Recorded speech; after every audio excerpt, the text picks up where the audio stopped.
Bills of rights എന്ന വിഖ്യാതമായ ഉടമ്പടിയിൽ ഒപ്പുവെച്ച ബ്രിട്ടീഷ് ഭരണാധികാരികൾ ആരെല്ലാം?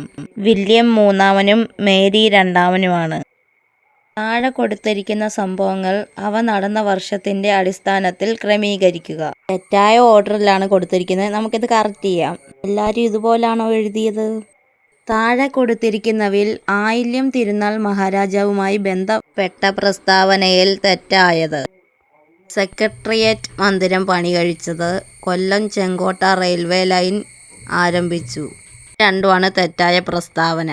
3 വട്ടമേശ സമ്മേളനങ്ങളിലും പങ്കെടുത്ത ഏക ഇന്ത്യൻ നേതാവ് ഡോക്ടർ ബി.ആർ. അംബേദ്കർ.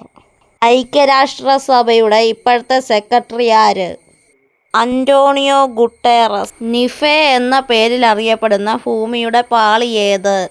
അഗക്കാസ് എന്നാണ് ഉത്തരം. ടാറ്റാ.